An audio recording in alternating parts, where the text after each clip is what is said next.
This is Matt, and these are the Vintage Vinyl albums for February 2019.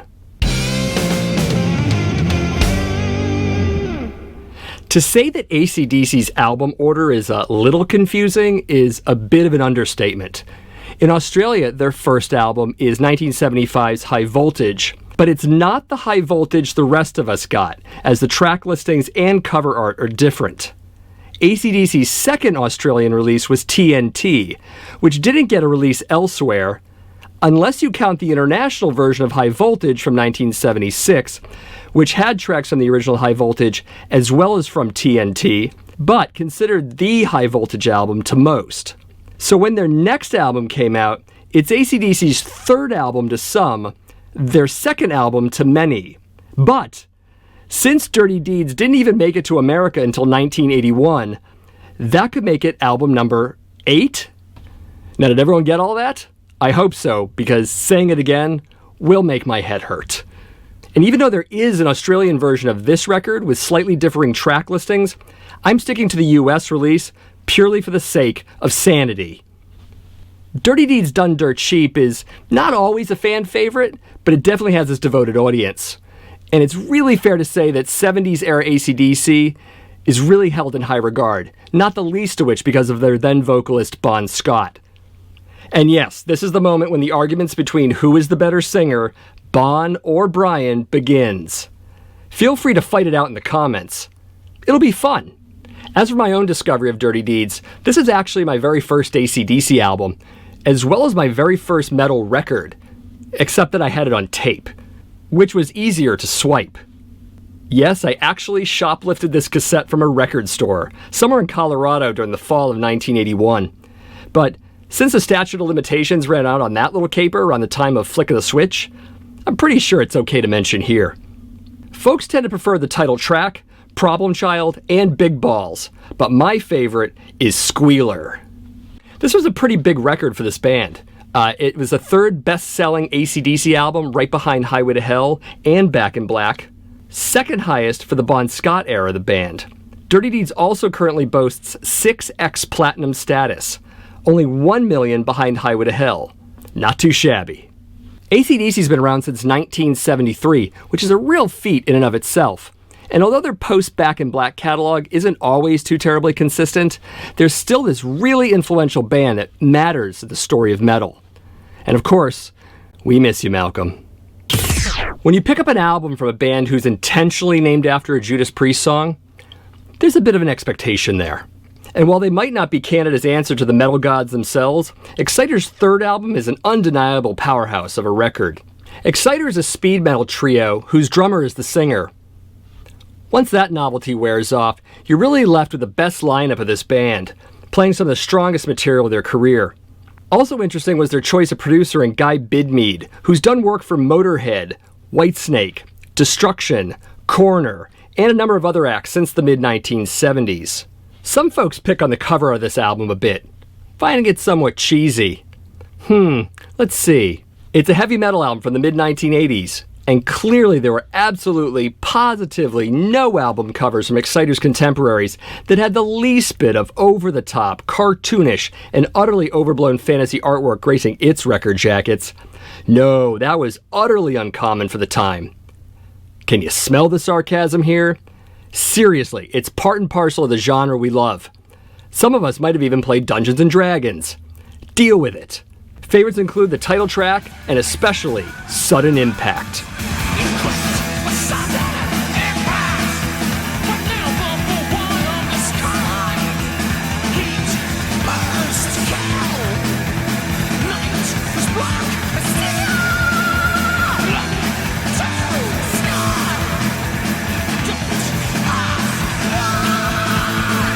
Long Live the Loud was Exciter at the top of their game, already well respected for previous efforts such as Heavy Metal Maniac and Violence and Force. Later releases in the 80s found them treading in more shallow waters, losing some of their punch and speed to the more commercial leanings of that era. Some might theorize that this was because of the departure of guitarist and founding member John Ricci, which may have been relevant when put against the fact that Exciter once again put out a true-to-form album in 1992 called Kill After Kill upon Ricci's return. There seems to be an undeniable chemistry with these three guys that can't be replicated when swapping out band members.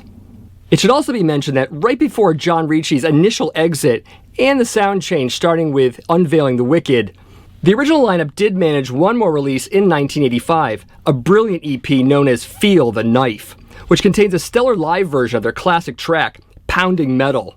Well worth the search. As far as recommended Exciter full-length LPs, you can't go wrong with the first three, each with its own set of classic tracks and culminating with Long Live the Loud. If production is important though, start with this one, but you really should own all three LPs, plus Feel the Knife. Do it. The debut album from the hard rock band Black and Blue had a great deal of promise, but was it a sign of things to come or a one-shot effort? One of Black and Blue's earliest appearances was on the second and third pressings of the Metal Massacre compilation album released by Metal Blade in 1982 for the track Chains Around Heaven. However, the Metal Massacre version sounds more like a demo than the highly polished redo on their debut album, but you can hear what was to come from Black and Blue even on the earlier recording. The album was produced by Dieter Dierks, who is more known for producing some of the more successful albums from the Scorpions, including Love Drive, Animal Magnetism, Blackout, and Love at First Sting. Dierks is likewise responsible for 3 career-making albums from Accept, such being Restless and Wild, Balls to the Wall, and Metal Heart.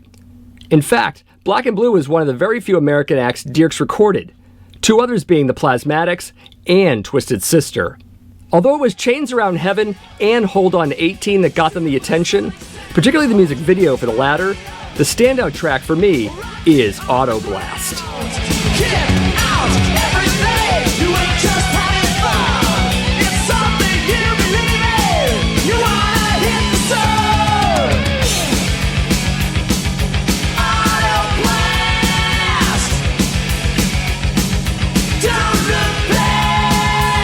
Another track of interest on this album is their almost punkish cover of Action, originally done by The Sweet in 1975.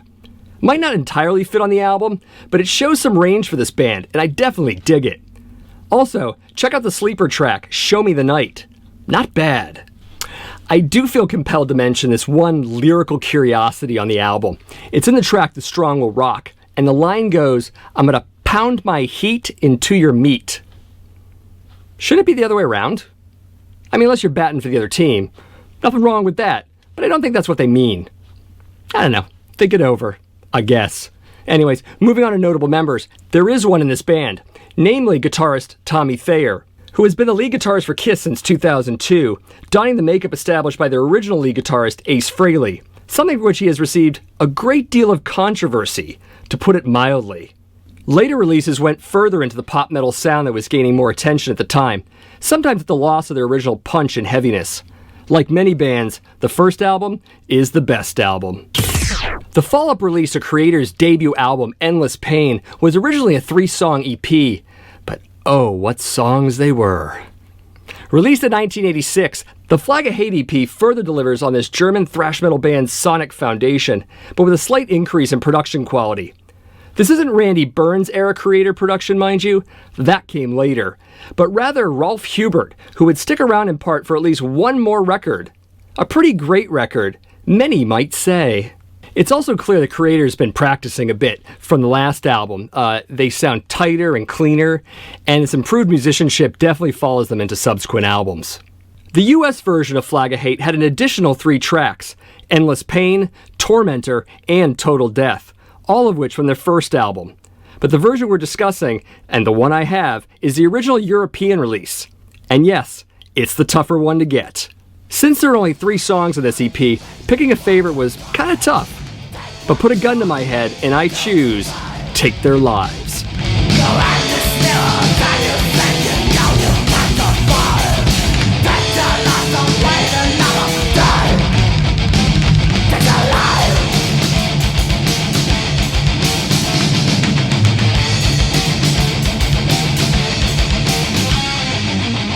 I saw Kreator live twice. The first time was on the Extreme Aggression Tour, along with Korner back in 1989, at the Living Room in Providence, Rhode Island. The other time was during the Renewal Tour in 1993, with opening acts Paradise Lost and Morbid Angel at the Spectrum in Montreal. This latter show is particularly amazing in that I got to check something off my list of life experiences. In this case, stage diving at a Creator show during Riot of Violence. Yeah, I have weird priorities. If you're not out to collect this one and you simply want the tracks, they are available on the 2000 reissue of their following album, Pleasure to Kill.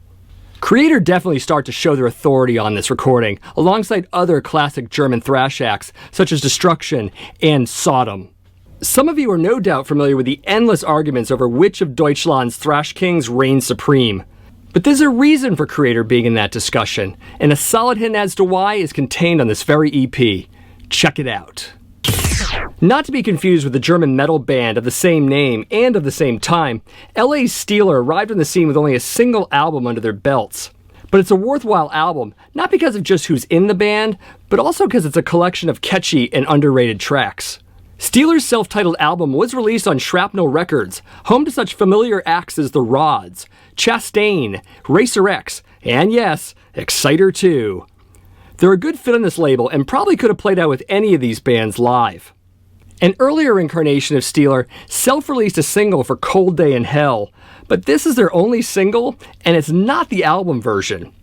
Coincidentally enough, this track made its way onto the first pressing of the Metal Massacre compilation album, mentioned previously, until it got bumped by the Black and Blue track in subsequent pressings. Why the track was omitted is a real mystery. If you know, let me know in the comments. So Steeler's classic and albeit short-lived lineup includes Ron Keel and Yngwie Malmsteen. Given the music we've heard from each musician after the fact, that might seem like a rather strange pairing, and in some cases, it is. Although the tracks are pretty great, there's this sense that Yngwie Malmsteen's neoclassical noodling has this weird competition going with Keel's more stripped-down LA metal approach. Imagine the Shredders and Dragon Force being dropped into Rat. Not sure that's the most accurate analog, but if it makes my point, I'm sticking with it. Although Backseat Driver is a close second, my go-to track on this album, which includes a 3.5-minute guitar intro from Yngwie, is definitely Hot on Your Heels. You tell me you love me, and you tell me you don't. I'm telling you, you're tearing me apart. On your heels, on your heels, on your heels. Why don't you tell me how it feels? Hot on your heels. The weaker tracks come at the end of the album, the last 3 to be precise, ending with the song Serenade. It's kind of a forced ballad from Ron Keel, and he's done better ballads, chiefly with his solo band in tracks such as Princess of Illusion and notably Tears of Fire. As you can imagine, this is a bit of a bridge album for Ron Keel between Steeler and his solo band, simply titled Keel. Minus the signature Malmsteen playing, of course. He's not around. As some of you might know, Yngwie left Steeler for Alcatraz, and then later formed a very successful solo career of his own, which some of you might know a little thing about. Although this was Steeler's only official release, there was a compilation of live, unreleased, and classic tracks from the band called Metal Generation, the Steeler Anthology, released by Majestic Rock Records in 2005. Steeler is a great record and the perfect lead-up to Keel's first album, Lay Down the Law. If you like this one, you'll dig Steeler too. The first full-length album from Denmark's Merciful Fate, and yes, it's really spelled that way, was also the very first release from Roadrunner Records, a label that would later bring us classic albums from Sepultura, Annihilator, Obituary, and Typo Negative, to name just a few. Fronted by the impossibly high falsettoed and curiously named King Diamond, because come on, it's a weird name. I mean, is he a skilled gambler? Is he a rare gem importer? Right? Be that as it may, Melissa was also the band's first release in America via Megaforce Records, which is how many of my fellow countrymen discovered them. My copy is the original Roadrunner European release, which, aside from a different disc label, really isn't dissimilar to its American counterpart. I originally bought this album right around the time of their follow-up album, Don't Break the Oath. I was immediately hooked by King Diamond's image, his admittedly contentious vocals, the dueling guitar assault of Michael Denner and Hank Sherman, and of course, the song titles and lyrics, which would establish this band and, more notably, its singer with his pervasively misunderstood religion. More on that later. Merciful Fate is one of a handful of bands that took their musical influences, such being Judas Priest, Queen, and Arthur Brown, and wove that into something so uniquely their own that they, in turn, became hugely influential themselves on a few bands you might know, such as Metallica and Slayer, and I'm willing to bet Ghost took a cue or two from the band as well. And then there's the matter of Corpse Paint, whose direct source could very well be King Diamond himself. Kiss notwithstanding. The album's consistent quality of tracks makes it incredibly hard to single out one as the best. But if I really must pick, it would have to be the original choice for the title track of this album, and also on the PMRC's Filthy 15 list. You might know it better as Into the Coven.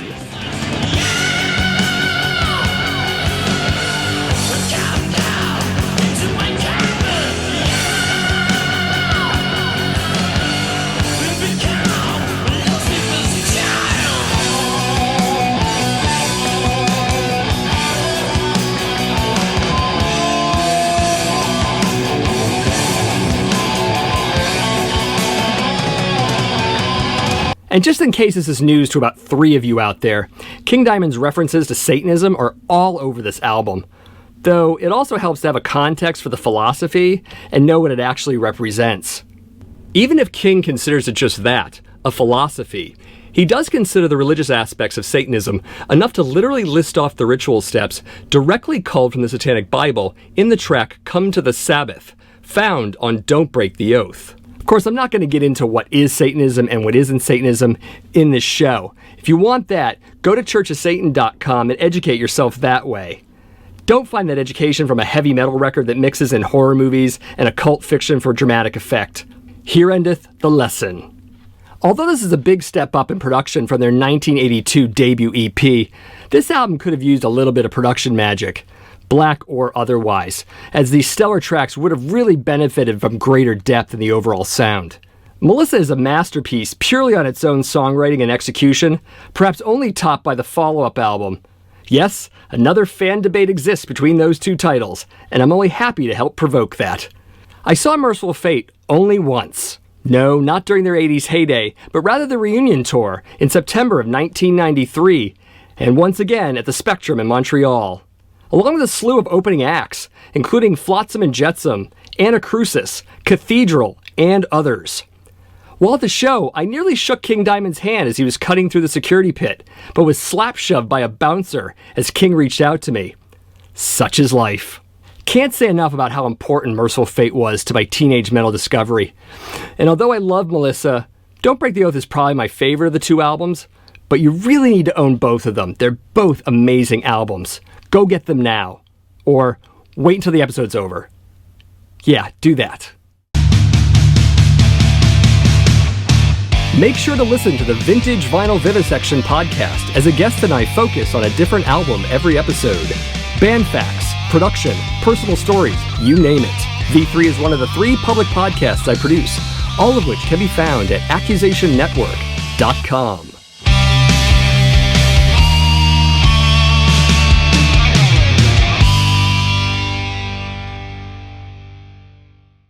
And now for my classic pick of the month.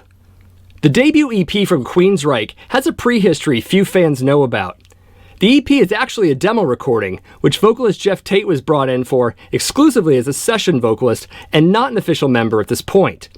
Once the demo was shopped and grabbed up by EMI, Tate joined and the mob became Queensryche.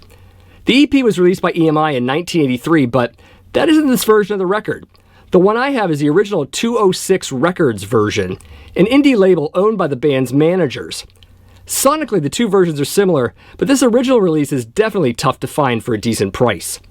The EMI version generally goes for about $10 to $15 as of 2019, but this one can go anywhere from $50 to over $100 for a decent copy. But if you're interested, they're out there.